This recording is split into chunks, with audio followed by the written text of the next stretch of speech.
Ponto e vírgula. Olá, olá, minha gente. Que bom que você está conosco. Ponto e vírgula no ar, pela TV Caxias, canal 14, UOL, da NET, no YouTube, né? E também nós estamos no Facebook, logo em outras plataformas. Conosco, como sempre, o advogado e ex-juiz Sérgio Agostinho, que sempre nos participa com muita assiduidade, né, Sérgio? Ao menos É o isso. nosso decano. E a participação do Miguel Fortes, o economista. Gente, eu vou abrir elogiando uma... Fazia anos que a gente não via um centro bonito, um centro de Caxias bonito. Há anos não se via, Sérgio e Miguel, um centro com um Natal como nós estamos vendo. Me emocionou muito. Eu tive o prazer de ver na inauguração e também, depois disso, fui checar uma noite dessas, aquela avenida linda, a praça linda, e o que me emocionou, Sérgio e Miguel, que eu vi no primeiro dia, pais e mães que vinham de todos os lados dos bairros com as criancinhas para andar na roda gigante de graça. Ela é de graça até hoje, ela não é cobrada. Mas como era a inauguração, era um fato novo, Sérgio, nunca vi tanta gente. Miguel, o sorriso daquelas criancinhas me contagiou, foi uma acertada da prefeitura. Diga-se, prefeitura entre aspas, acertada do Nespro. Porque o Nespro, como teve 3 anos em Gramado, na Gramado Tour, como presidente, tudo aquilo que é Festival de Gramado, de publicidade, Festival do Cinema, o Natal Luz, né? Tudo isso teve o dedo do Nespro. E o Nespro ganhou muita cancha nisso aí, ganhou muito know-how. E ele começou a trazer esse know-how agora, primeiro ano de governo dele, né, de vice-prefeito, já fez essa baita obra que chama-se O Natal de Caxias, né? Muito bacana, lindo, não sei se vocês tiveram oportunidade. Tu mora no centro, né? Agora não mais, mas eu passei por ali. Tu chegasse a ver de noite, Sérgio? Não. Experimenta aí para tu ver, bacana, vale a pena, tá? Eu só quero fazer essa referência porque é merecida. Eu, como caxense, que nasci no bairro de São Pellegrino e vivi tudo isso, há anos e anos não se tinha um Natal decente em Caxias. Fazia aquelas árvores de pinheirinho de Natal, que era mais uma mediocridade, né? Que não tinha graça nenhuma. Mas hoje tu vai na praça, tu sente o clima de Natal. Parece Gramado. A decoração, tudo. Então, parabéns. Achei lindo. Segundo o Nespo, ele vai querer fazer o ano que vem muito mais coisa. Ele quer criar mais coisas. Então, nós podemos esperar mais coisas boas para o nosso Natal. Eu acho que vale a pena visitar, Sérgio, tá? Ok. Miguel, mercado financeiro. Tem uma matéria especial aí. Eu estava conversando contigo. É muito dinheiro esse mercado financeiro ou é só... Não, eu só quando tu comentasse assim, se a gente gostaria de falar de alguma coisa, eu pensei, deve estar lembrado que nos nossos últimos programas assim, a gente sempre tinha feito um pouco uma visão de algum aspecto do mercado financeiro, não é? Mas eu me dediquei a estudar muito uma situação que foi a seguinte, vou rapidamente falar. Quando eu estive fazendo um estágio no Japão, eu me surpreendi muito com algumas coisas. E a principal surpresa que eu tive nesse estágio na Yamaha, que eu tive lá, foi uma pergunta que eu me fiz. No Japão, isso? Japão, em Hamamatsu, fica perto de Tóquio, o estágio que eu fiz. Né? E o que me chamou a atenção foi o seguinte, uma pergunta que eu fiz, né, quando eu estava lá. Como é que eles, quando numa realidade o trabalhador de linha de montagem, não é, ganhava de 3 a 4 vezes o que um trabalhador brasileiro ganhava na época. Hoje é 3 vezes, mais ou menos. diferença diminuiu um pouco, mas ainda é significativa. Não é? Todo o minério de ferro para a produção de aço vinha de outro lugar. Às vezes de longas distâncias, como o Brasil, inclusive. A energia era térmica, que é a energia mais cara que tem. E distante dos Estados Unidos e do Brasil, muito longe, como é que eles conseguiam colocar aqui, no caso, os produtos que lá eram fabricados, eram motocicletas e motores de barco, como é que conseguiam botar aqui o preço do produto aqui, depois de tudo isto, mais barato que nós produzíamos? Era uma pergunta que na época, eu sei que depois com a China foi outras questões, isso foi em 95 que eu fiz esse estágio, mas então, para resumir, eu desde lá tenho feito essa pergunta para mim, não é? E geralmente nas entidades empresariais e tudo se fala só de questões macroeconômicas, ou seja, tributo, esse tipo de coisa. E não que eu não analisasse isso, mas eu fiz um longo estudo que vou estar publicando nos próximos tempos, na forma de livro, não é? Que eu chamo de o custo da ineficiência.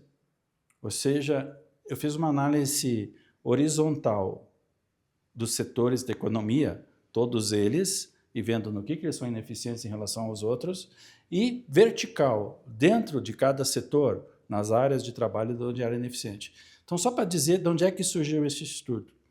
Então, uma das únicas coisas que realmente é muito de aspecto macroeconômico é a questão do juro.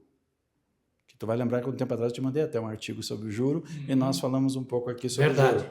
Então, eu quero dizer isso assim sobre um aspecto só, até para não alongar, porque eu sei que tu tem uma pauta. Não, mas pode. É bom esmiuçar porque para o nosso telespectador entender. Então, assim, ó, eu fiz uma análise comparada do juro, certo, entre Brasil, Estados Unidos, Canadá, Alemanha, Japão, China e Rússia. Certo? Eu sempre brinco assim que eu quis estudar a Rússia, mas de todos os países que eu pesquisei, a Rússia é o único país que não tem dados publicados. Então, tu entra lá, não tem dado disponível. Mas a China também, só que a China tem os dados disponíveis. Todas as pesquisas que eu fiz de setores comparativos, por exemplo, assim, de custo de mão de obra, né, de custo de trabalhador desses países, em todos os países eu tive, todos esses que eu citei, menos na Rússia. Então, né, mas a questão de juros era um pouco mais aberta lá. Então, o que eu queria trazer para a reflexão nossa, não é? É uma realidade assim. Japão, Estados Unidos, Japão, Alemanha, Canadá, China, não é? Rússia, mas a Rússia eu não posso dizer que é confiável o dado deles, né? É a cortina de ferro. 50% do capital é para investimento e 50% é consumo. Em alguns lugares é 40%, em outros 60%, vamos dizer assim é a média. No Brasil, o que quer dizer investimento? Isso, eu ia te fazer essa pergunta. Não, é o dinheiro que é usado para atividade produtiva. Consumo é fácil de entender, né? Aquilo que é para consumo. No Brasil, é 11% para atividade produtiva e 89% para consumo. É o inverso. Não, é o inverso. Então, o que isso significa? Mesmo o PIB brasileiro, quase 70% deles é consumo, e nesses países é investimento. O único país que tem essa relação de capital para consumo e investimento semelhante ao do Brasil é os Estados Unidos. Só que esses 10, 12% dos Estados Unidos que é usado para investimento é superior ao PIB brasileiro. É porque não dá para comparar. Né? Não dá para comparar. Não dá. Então, o que eu quero dizer com isso? Né? É porque o juro não é a condição financeira. Vou dar um exemplo agora. Né?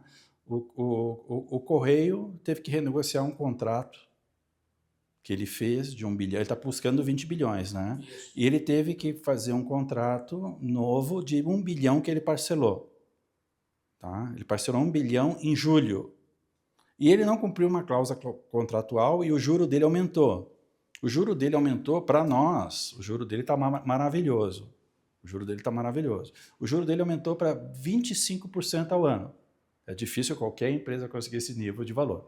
Mas mesmo assim, ele pagou de juros de junho até agora 140 milhões do dinheiro que ele pegou.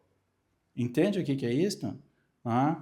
Então, a reflexão que eu queria dizer não foi no sentido que eu acho que talvez o Sérgio, depois, pelo que eu vi ali da pauta, vai estar falando lá do mapa. O Sérgio, claro. Né? Mas o que eu queria O fazer... Sérgio vai dar o pitaco dele, né? O que eu queria trazer para a mesa é que é o seguinte, não é? A realidade do juro no Brasil hoje é um dos grandes impeditivos para o crescimento da economia. As 5 maiores empresas brasileiras, 4 são bancos. Tem 2 bancos que já estão com valor de mercado acima da Petrobras, que é Itaú e Nubank, que Nubank tem 5, 6 anos. Então, tu imagina um Isso país... é um fato fantástico, né? Sim, mas eu quero dizer assim, ó, no Japão, entre as 10 primeiras empresas, nenhum é banco.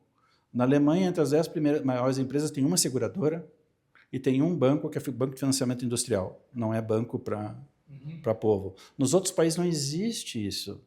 Tu pode pegar a lista das maiores empresas americanas, tu vai ver que eles lá têm uma outra bolha, né? Que não produz nada, o banco não produz nada. Não. Não é produtivo, ele só... E o que eu quero fazer reflexão... Empresta dinheiro. O que eu quero fazer reflexão é o seguinte, não é? E não é uma questão contra o banco, não é nesse sentido, contra o mercado financeiro, mas onde o mercado financeiro bota o dinheiro. E no Brasil, ele estimula o consumo, onde tem as maiores taxas de juro, e tudo que a população acaba fazendo é pegando dinheiro para rolar a dívida dela. Então, significa o quê? Uma bola de neve. É uma bola de neve. É uma bola de neve porque, assim, ó, o mínimo que o Brasil deveria ter, e já teve na década de 80, mesmo que é considerada a década perdida, na década de 80, 27% do capital brasileiro era usado para investimento. Ou seja, mais de 2 vezes o que hoje é usado, na década que foi considerada perdida. Não é? Então, quando eu falo do mercado financeiro, e daí que acaba tendo esses escândalos. Né? Acaba tendo esses escândalos. Nós vamos falar mais... Sim, eu não quero antecipar o assunto, mas é porque justamente isto, né, há termos que o mercado, que o mundo econômico usa, que eu não gosto de usar, mas são termos normais, né, que tem aversão ao risco, né, volatilidade. Não é? Tu imagina assim, 90%, vamos arredondar, 89, vamos arredondar para 90%. Vamos manter 89, então, para não dizer que eu estou arredondando para cima, né? 89% do capital brasileiro é usado para questões efêmeras, não são para produção de riqueza. Sim, consumo. Consumo. E o juro disto faz a realidade que nós temos. Hoje o crédito pessoal, a gente sempre falava dos cartões, que é em torno de 300%. Não é? 300% a mais, o mínimo do cartão no ano, não é? Mas uma operação para uma família normal hoje dificilmente vai estar abaixo de 50%. E uma atividade para atividade industrial tem entre 30% e 35%.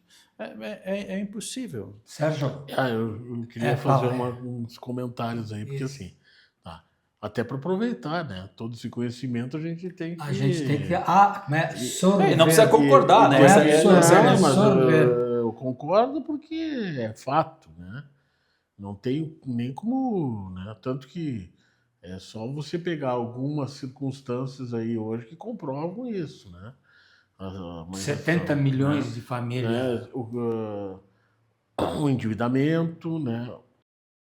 Outra coisa, você vai pegar até no Japão, né? O Japão está num processo de deflação, né? Por quê? Né? Não é o consumo lá o problema, né? Aliás, é o consumo negativo, né? Tanto que tem dinheiro para investir e não tem e sobra também para consumir, né? E tem deflação, né? Eu fui ver numa cidade, né, próxima aqui, que fez uma manifestação de premiação, né, para as maiores arrecadadoras aqui desse município, né, Juarez? Então, e aí me chamou a atenção assim que uma muito bem posicionada, era uma empresa que eu não conhecia, né? Nunca tinha ouvido falar e coisa. E quando fui no detalhe, assim, vi que, na verdade, era uma financeira, né? Mas, claro, né?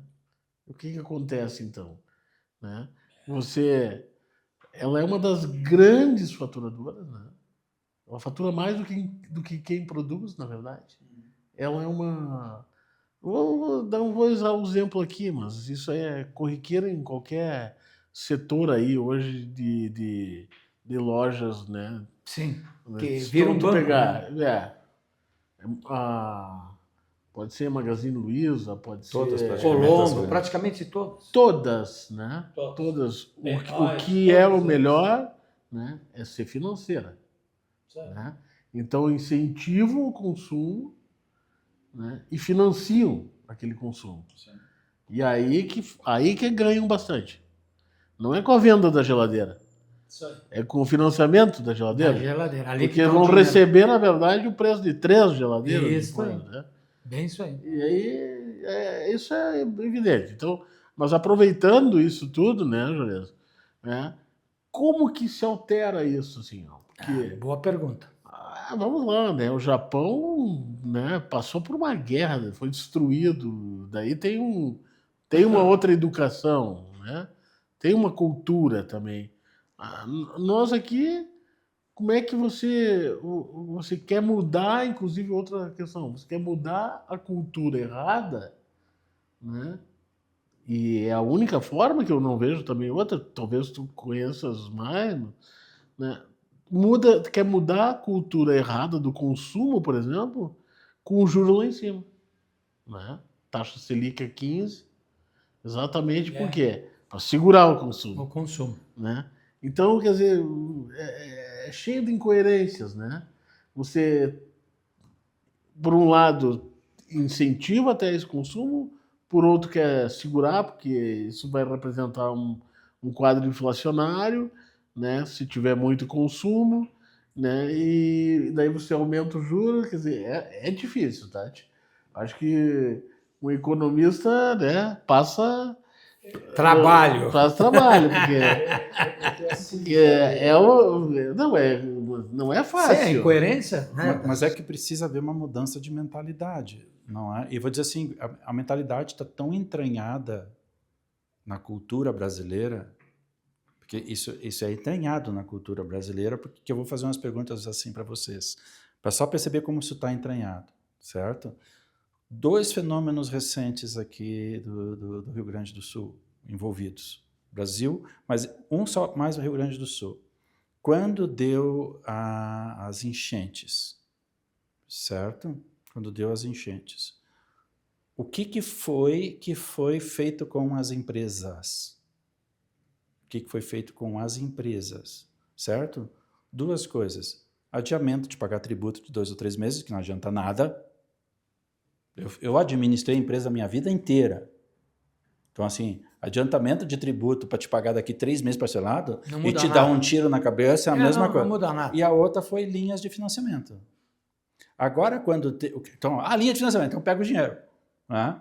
Não foi pensado numa outra coisa. Linha de financiamento. Financiamento tu tem que devolver. Sim, o Miguel está falando das empresas afetadas pela enchente. As Não é linear. Não, as empresas afetadas pela enchente. Afetadas. E agora, assim, ó, com a questão da questão das barreiras tributárias que os Estados Unidos fez, qual foi a iniciativa que o governo fez para as empresas que estavam com essas barreiras? Ofereceu financiamento.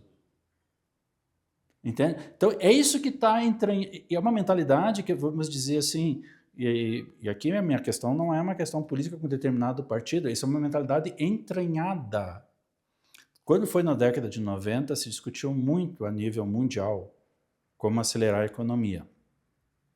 E 2 coisas foram faladas muito na época, né?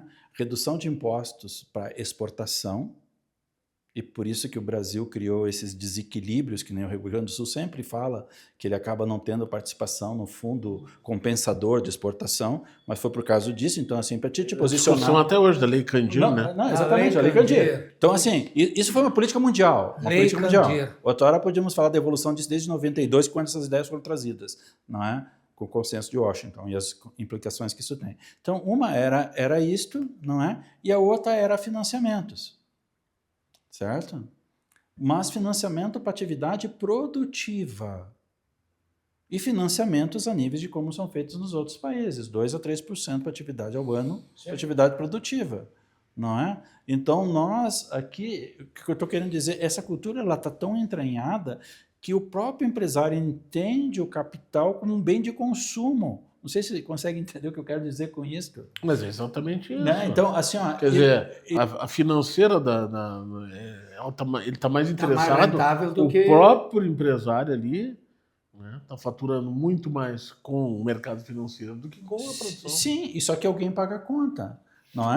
Tu está falando uma coisa assim de muitos anos.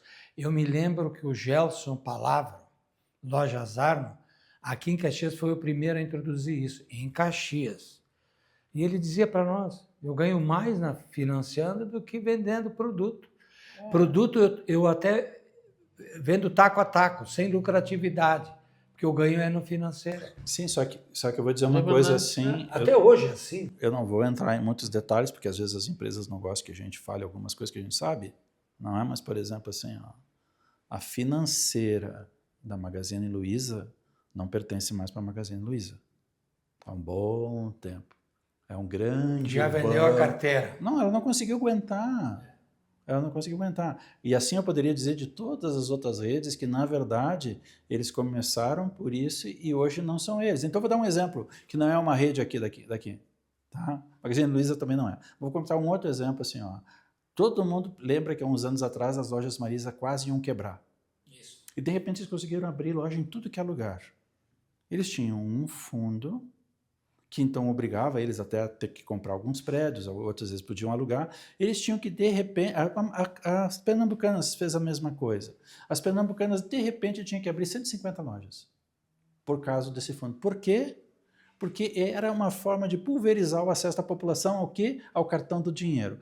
Quando a Quero Quero foi vendida pelo fundo Advent, o Advent não comprou a Quero Quero pelas lojas. Ele comprou por causa do cartão verde que as lojas podiam administrar e aí então a população... Sim, compra a carteira. Não, mas comprava a carteira do crédito. Sim. E no caso ali eles compraram as lojas todas para poder usar o cartão a partir das lojas. Continuar. Tanto que você chega hoje na loja Quero Que É, ou qualquer outra delas, também não é. Lojas Renner né? Também assim. E você tem o cartão, né? Você não precisa comprar nada para pegar o empréstimo lá, inclusive. Isso aí. Para pegar dinheirinho. Não precisa comprar. Só estou precisando de dinheiro. Não, mas assim, é um banco. Mas vocês não perceberam que assim o pessoal até inventou aqui assim essa propaganda, né? De traga teus boletos para pagar aqui quando tu não consegue pagar. Então tu paga o teu boleto e não consegue pagar com operação de crédito. Uma empresa sólida com 50 anos de história, tradição e pioneirismo.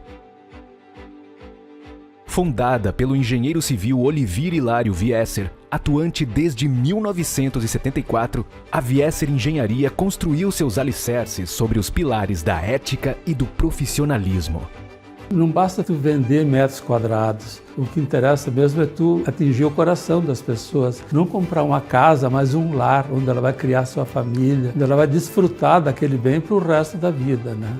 Com mais de 8.000 imóveis entregues e mais de 700.000 metros quadrados construídos, a Viesser consolidou-se como uma das maiores construtoras do Rio Grande do Sul, sempre trazendo qualidade e inovação.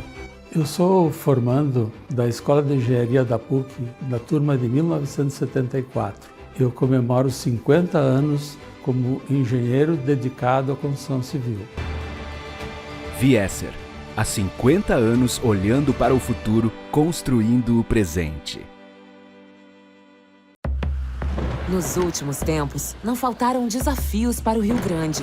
Agora, o desafio é outro: construir o futuro. Um futuro que tem crescimento, mas de forma sustentável. que tem produção e preservação, que tem novas oportunidades para todos.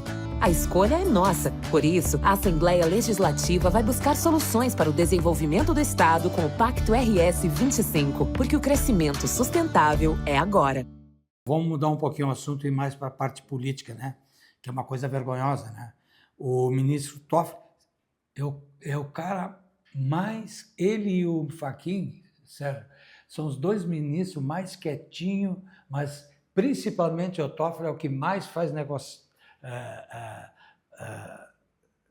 utiliza para os bandidos,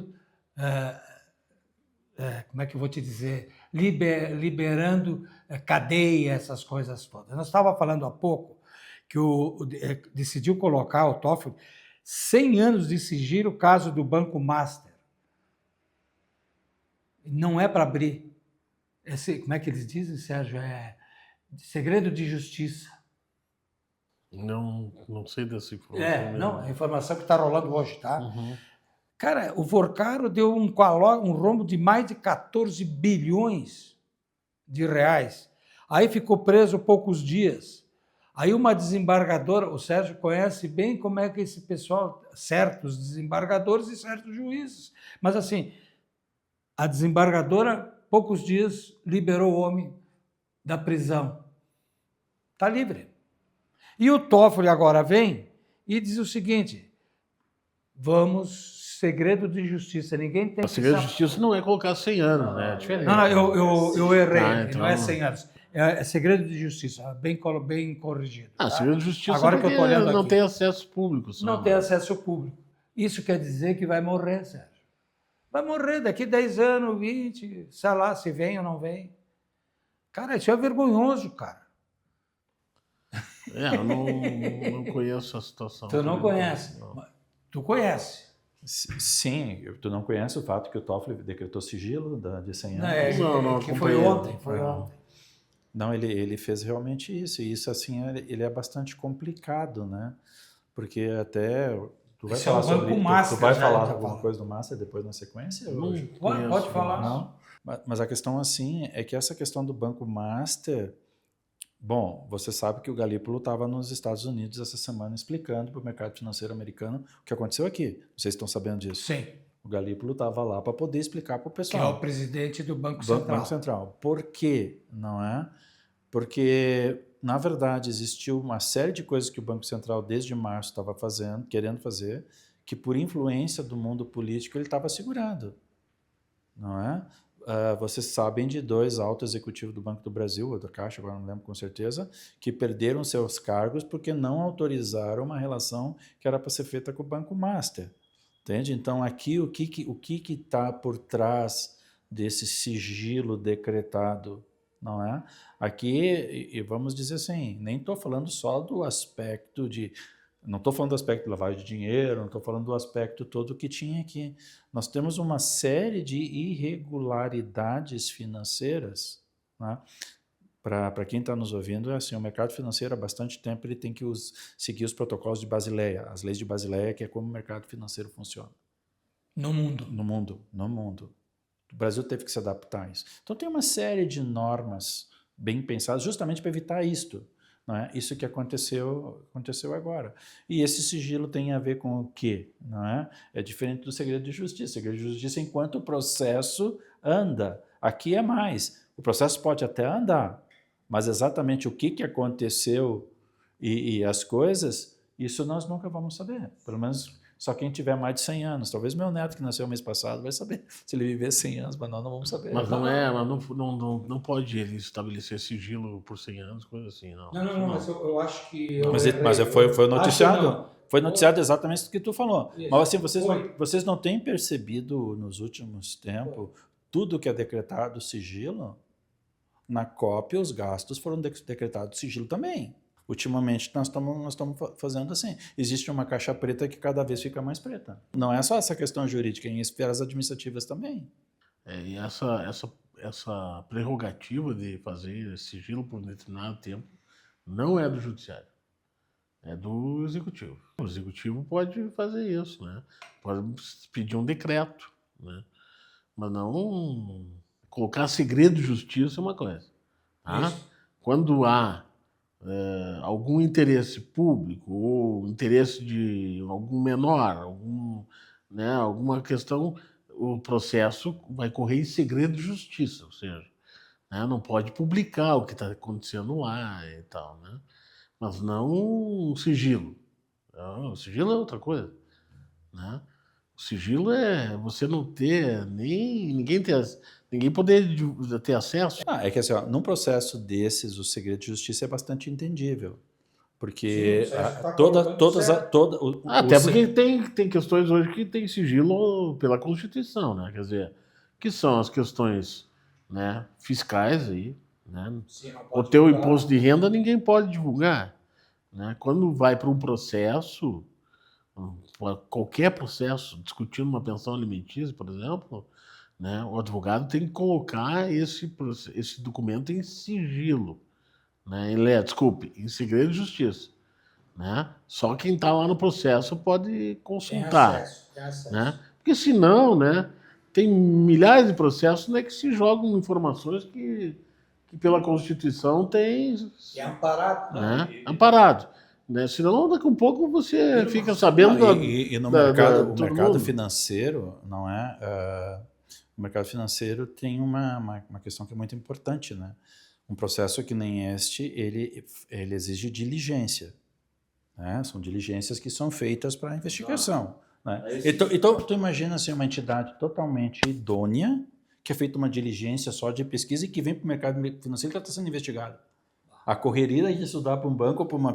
Isso quebra e até mesmo porque né, você vai ter também situações por outro lado, né? Quer dizer, se você vai expedir uma ordem de buscar lá, né?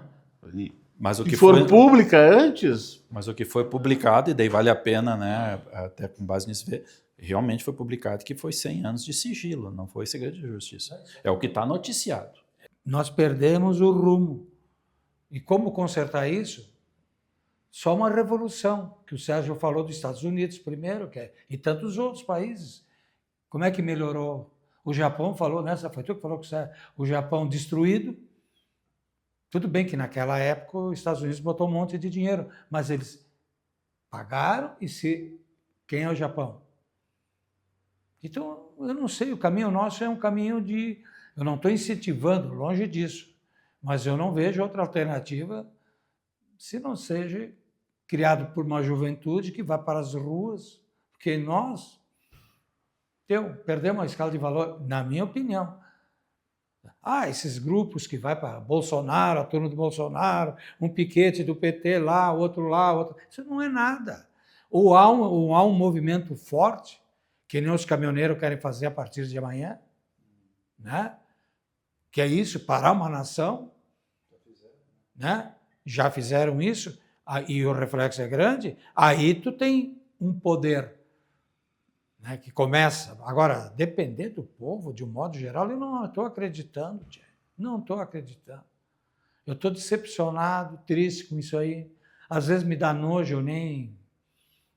Sinceramente, eu passo por cima de certas coisas, porque não vale a pena. Tu vê televisão hoje, é uma vergonha, Sérgio. A imprensa grande é uma vergonha, somente mente, uma coisa em cima da outra, como uma cara de pau. Claro, está no bolso do governo federal, que recebe grandes somas publicitárias. Mas é que também houve uma mudança muito grande de como a imprensa é hoje, né? Independente da mentira ou não, embora, né? Vocês não acham que hoje a imprensa só tem comentarista? Sim. Porque só é feito comentário. Sim, verdade. Fica 10 pessoas lá na frente, daí tu pode falar tudo o que tu quiser, porque é só comentário. Blá, blá, blá, blá, blá, blá. Eu analiso muito notícias, né, mas com base em fatos e dados. Que tu vai lá buscar. Não, daí em 10 minutos tu comunicou. Daí, assim, é trazido um assunto, só o título, né? Um pouco parecido conosco. mas nós não somos da imprensa, né, Sérgio? Nós somos alternativa. Tu é do publicitário. Mas nós somos uma imprensa alternativa. Nós analisamos. Nós somos um debate. Vamos a fundo, debatemos. Daí os caras ficam lá uma hora inteira falando de opinião.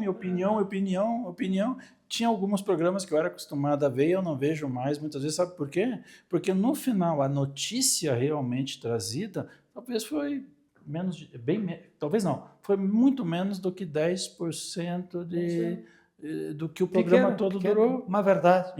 Não é? Tu sabe que o Eco, quando o Eco escreveu um livro, assim, com o Escrito Moraes, e ele tem um capítulo nesse livro que ele fala sobre a imprensa, não é? Ele disse que a imprensa começou a ter problema no mundo quando aquele jornal que era semanal teve que começar a ser diário.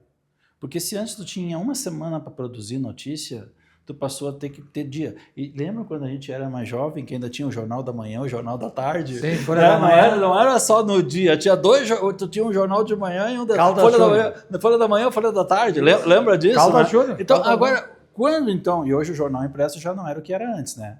Então, agora, mas o que eu estou dizendo é da velocidade, não é? Então, agora, por exemplo, assim, se tu tem um canal de notícia, e tem vários, né?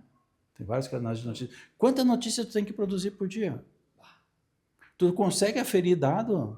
Então tu pega o pessoal da noite de certos canais de televisão que tem agora, vão dizer, eu falei com a minha fonte, eu investiguei. Eu sei que são pessoas muito inteligentes, não digo quanto a capacidade... Mas assim, eu não consigo analisar o volume de dados, eu não consigo analisar a velocidade, o volume de dados que eles acabam querendo transmitir. É impossível uma pessoa... Hoje tu vai pegar, tem um canal só de notícias. Se tu pega uma CNN, uma Globo News... Tá. E aí? Então, eles teriam que... Exatamente, eles teriam que produzir notícias durante o dia inteiro. Mas não consegue. Humanamente não consegue. Então, se tu pegares ali no próximo do meio-dia, se tu pegares eles à noite, é as mesmas notícias. É as mesmas notícias. Se tu vê lá no prompt, a mesma coisa. Eu sempre digo, a pessoa que é bem informada, ela não precisa ver toda hora a notícia, ela só tem que saber aonde ela busca informação. O que tem nos ajudado a população muito na comunicação são justamente a internet, que é a mídia alternativa, que ela é muito mais ágil nesse sentido, né? Ela é rápida, ela é instantânea. Enquanto os veículos têm que processar a notícia e colocar no ar, a internet ela é mais ágil. Como instrumento. Então ela é mais ágil para te levar informação e ela é mais independente, muitas delas, uma grande parte ela é mais independente. Isso não quer dizer que não tem os teleguiados, tem bastante. Mas a maioria é independente, que eles não estão atrelados à verba de governo. Porque não pensa você que está nos assistindo. Muita coisa que você vê na internet, desse pessoal que comenta, certo? Eles não ganham só os pontos, dinheirinho, pelo volume de acesso de gente. Não é isso. Eles são pagos pelo nosso dinheiro, pelo seu dinheiro, por dinheiro nosso, para os influencers. E está cheio disso. Vocês não estão acompanhando na internet, no Face, no TikTok, em todas essas plataformas, vocês não estão vendo o excesso de notícias produzidas por Lula? Que a grande parte é balela produzida pela esquerda. A esquerda paga com o dinheiro nosso, que são os influencers. A população hoje... Nunca. Uma coisinha aqui, viva voz nunca. Se a pessoa quisesse ter informação verdadeira, nós nunca tivemos numa época onde era mais possível tu ter acesso à informação verdadeira, mas daí tu prefere ouvir o boato. Sim. Tu não vai atrás da informação. Tu não vai atrás tu não vai atrás para saber. É a comodidade, né? Exatamente. Então é uma cultura da superficialidade. Gente, eu levei 2 multas essa semana, ou a semana passada, melhor dito, dos pardais que tem na cidade que tu não sabe. Sérgio, tu foi juiz, não teria que ter placa? Mas tem placa. Tem, mas eu não vejo, eu levei 2 multas, uma na 20 de setembro com a vereador Mário Pes, lá embaixo. Eu abri 2 hoje, eu digo, mas vem cá, onde eu no 40 eu estava, era 30. E eu não sei, eu nunca vi esse pardal. Quem me falou foi um dos nossos cinegrafistas que está aqui, junto com o Henry, que me disse, não, Juarez, ali tem um pardal, um radar, não é pardal, é um radar. É radar ou pardal? Agora nem sei também, né? Mas eu não vi esse negócio. Por que eu estou dizendo isso? Isso aí eu estou agora instigando vocês. O nosso governador, ele é um avião. Ele é um avião. Eu vi uma entrevista dele sobre as praças de pedágio, né? Que ele vai ser instalado a 20 e tantos agora, 20 e tantos lugares, que os prefeitos estão marara, a população está marara. Com exceção de Caxias, né? Com exceção de Caxias, né? Sim. A prefeitura de Caxias não se manifestou ao contrário. Entende? Então tem um monte de prefeito. Nós fomos a primeira região que aprovou hospedagem free flow, só para lembrar isso. Tá, onde até as entidades empresariais disseram que era bom o modelo. Isso aí. Não era só mas política. É um monte de coisa aí. Mas não aí, era só política. Eu vi uma entrevista dele, do governador, os repórteres e a população em redor dele, pressionando ele, nesse lugar, num determinado município. E ele disse assim, mas eu disse na campanha que eu não ia fazer mais pedágio. Praça de pedágio. Praça de pedágio. Eu fui honesto. Eu disse ou não disse, ele dizia para a repórter. Vê no meu histórico. Sim, a repórter disse, mas o senhor está implantando a praça de free flow. Free flow. Free flow. Que é a mesma coisa dita em outras palavras. Cara, é brincadeira. É brincadeira. Nós estávamos fazendo um cálculo hoje, eu fui a Porto Alegre semana passada, Sérgio, e é melhor ir de ônibus do que de carro. Com certeza. R$50 entre ida e volta, indo pela São Vedelino. Só de flipou, né? Free flow. Free flow. 50. É 2 para ir, 2 para voltar, dá R$48. Nós fizemos a soma. Aí eu fui de ônibus, paguei R$67, porque executiva não tinha, belo de um ônibus, reclinável, ar-condicionado. A única parada, São Leopoldo, 5 minutos.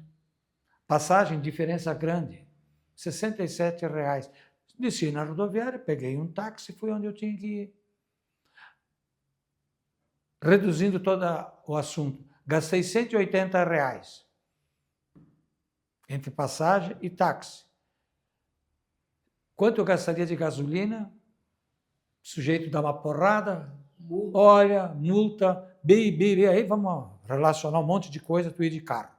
Muito melhor ir de ônibus. Está muito caro, tchê. Santa Catarina, o pessoal tem comentado, ando quilômetros e quilômetros pagando R$2,50. E estrada, não buraco. Mas Estrada, tapete. Agora fizeram aqui na BR, hoje de manhã eu estava vindo para cá, na empresa, que nós gravamos aqui na empresa, esse programa, eles fizeram todo o asfalto novo. Sérgio, tu anda assim com o carro.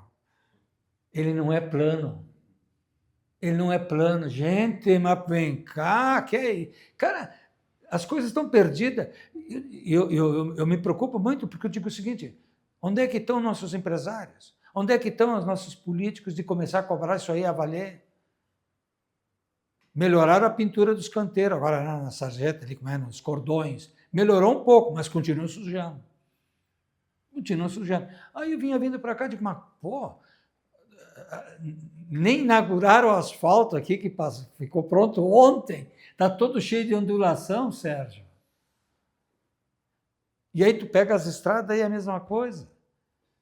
Mas assim, acho que vocês têm acompanhado. Eu gosto de fazer cálculo, né? É por isso que eu tenho a profissão Sim, que eu tenho. tenho. Homem de número. Assim, mas não sei se o pessoal percebeu que é o seguinte, assim, está sendo comunicado, não é? E isso é parte da briga, que no pedágio, se o governo botar dinheiro, vai ser 22 centavos o quilômetro. Depois de um certo tempo, e se o governo não botar o dinheiro, vai ser 32 centavos o quilômetro. Então, tu já pensou que mais ou menos... Porto Alegre, 120 não, mas eu ia fazer um outro cálculo. A cada 10 quilômetros, meio litro de gasolina tu gasta O valor de meio litro tu gasta com pedágio. Então, percebeu? Tu faz 10 km por litro, por isso que eu fiz o cálculo. Tu faz 10 km com 1 litro de gasolina, não é? Tu vai gastar 1,5 litro de valor econômico por causa do pedágio. Não tem sentido. Não tem sentido. Existe alguma coisa, algo de muito errado não está certo, como diria o outro. Né? Assim, ó, é uma coisa que não tem sentido. Mas eu vou dizer uma coisa aqui, sabe? Existem... me desculpa, é uma questão partidária que eu vou falar agora. Não é? O PSDB, ele mudou de partido agora para se eleger, mas o grande problema para mim do PSDB, certo? Foi sempre achar que a solução vem por esses mecanismos. Ou fazer uma privatização que não é pensada, não é realmente pensada na população, entende? Ou então esses mecanismos aonde tu onera. Não, mas vamos fazer pedágio? Ok, diminui o ICMS. Nos últimos tempos, não faltaram desafios para o Rio Grande. Agora, o desafio é outro: construir o futuro. Um futuro que tem crescimento, mas de forma sustentável, que tem produção e preservação, que tem novas oportunidades para todos. A escolha é nossa. Por isso, a Assembleia Legislativa vai buscar soluções para o desenvolvimento do Estado com o Pacto RS 25, porque o crescimento sustentável é agora. Uma empresa sólida, com 50 anos de história, tradição e pioneirismo. Fundada pelo engenheiro civil Olivir Hilário Viesser, atuante desde 1974, a Viesser Engenharia construiu seus alicerces sobre os pilares da ética e do profissionalismo. Não basta tu vender metros quadrados. O que interessa mesmo é tu atingir o coração das pessoas. Não comprar uma casa, mas um lar, onde ela vai criar sua família, onde ela vai desfrutar daquele bem para o resto da vida, né? Com mais de 8.000 imóveis entregues e mais de 700.000 metros quadrados construídos, a Viesser consolidou-se como uma das maiores construtoras do Rio Grande do Sul, sempre trazendo qualidade e inovação. Eu sou formando da Escola de Engenharia da PUC, da turma de 1974. Eu comemoro 50 anos como engenheiro dedicado à construção civil. Viesser. Há 50 anos olhando para o futuro, construindo o presente. Foi aprovado o orçamento do Estado ontem, né? Sim. Um déficit de quase 4 bilhões. Bilhões. Não é? Já sabendo que e isso é que nós não estamos pagando a parcela de financiamento. É só em 2027. Em 2027. Governo federal. É em 2027. Então já se sabe que o coitado que assumir em 27... vai ter que pagar uma conta que não foi paga e que não foi ele que gerou, não é? Então, assim, ó, isso que nós estamos falando é o seguinte, assim, ó, eu se fosse legislador público, nunca quis, né, mas assim, né, um executivo, qualquer coisa, ia ficar pensando, eu vou assumir um compromisso que 30 anos vai ser pago? É o que nós estamos falando, é isso, não é uma coisa que agora 2, 3 anos, 4 anos, não, 30. Nós vamos sofrer 30 anos pagando isso. Não, é 30 anos. Aí depois... Lembra quando o Olívio tentou, daí voltou atrás do que o Brito tinha feito com os pedágios? Até enfuneirou mais ainda, né? Porque ele tentou e não conseguiu, e daí depois o próximo governador... Esse teve que pagar. Depois o próximo governador teve que pagar a conta. Isso aí, né? isso aí. Entende? Então, nós estamos numa situação assim.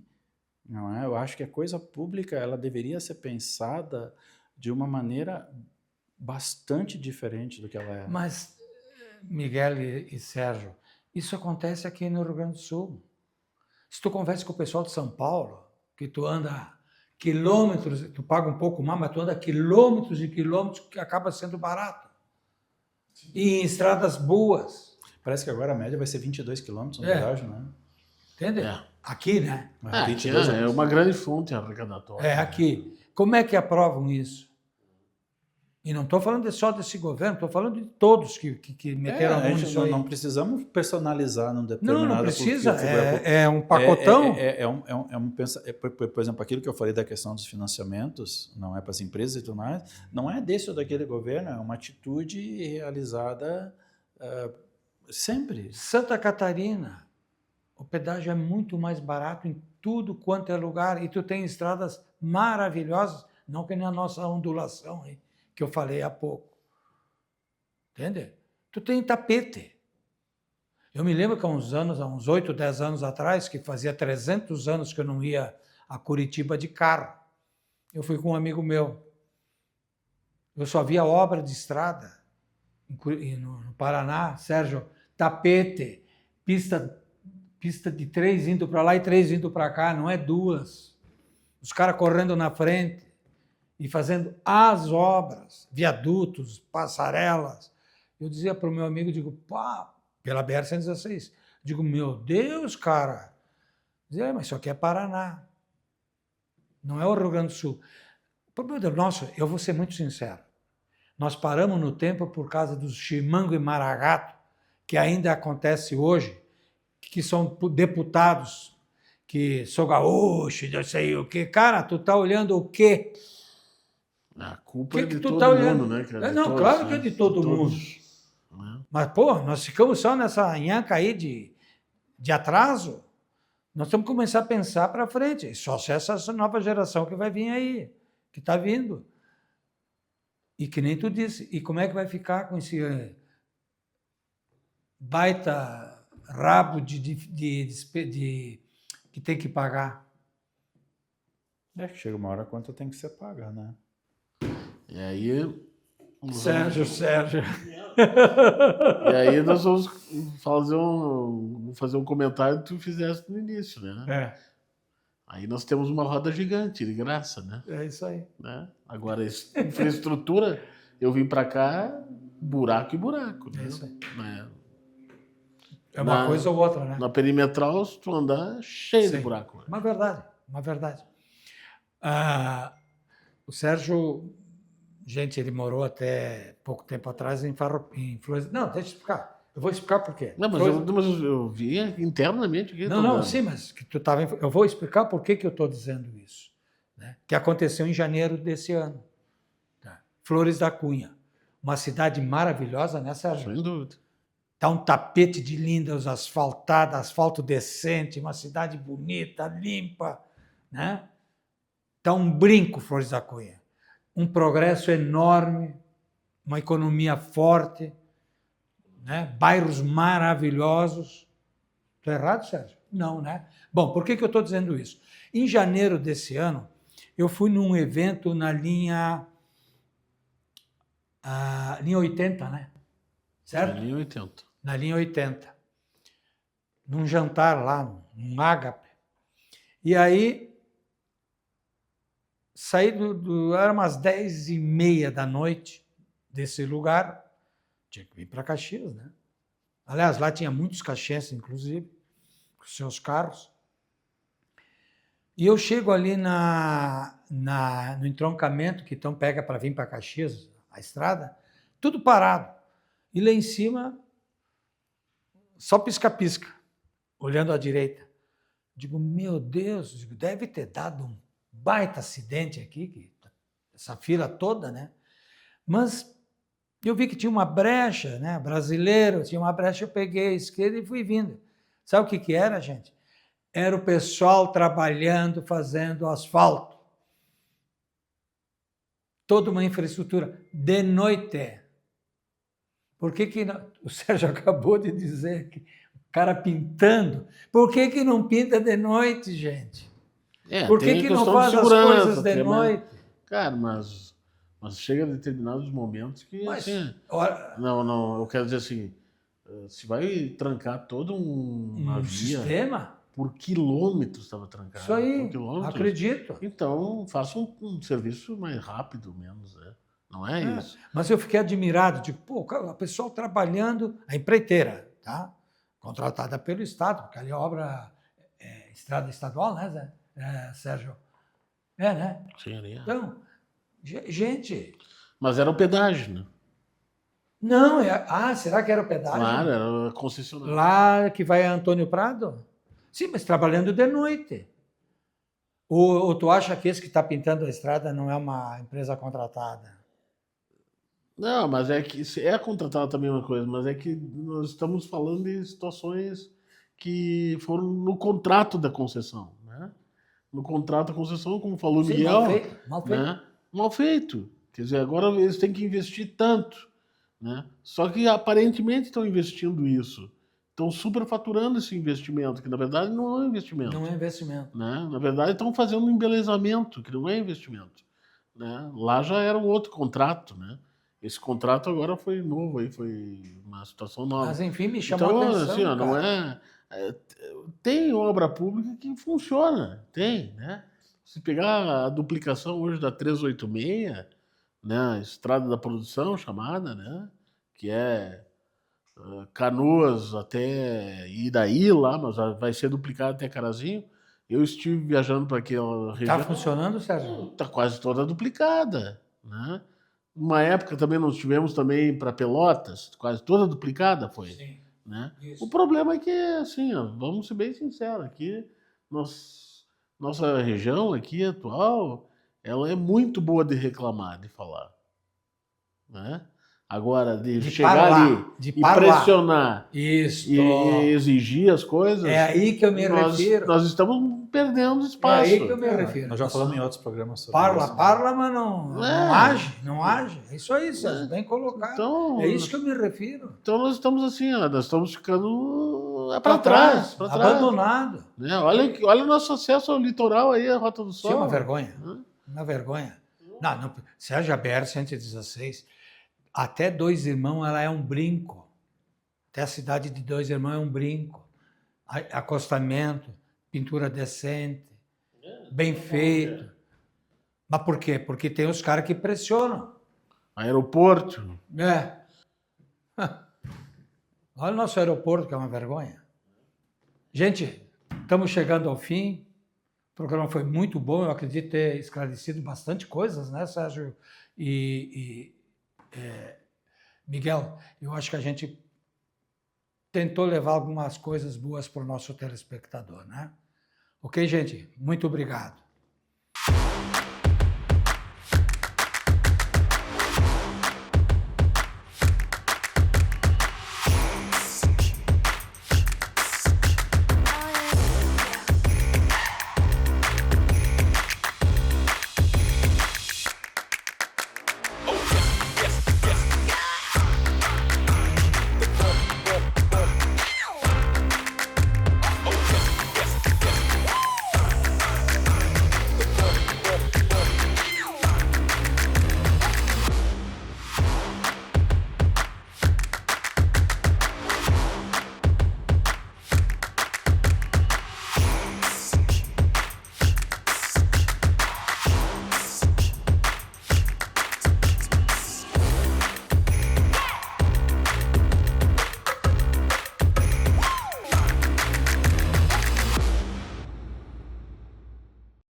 Ponto e vírgula.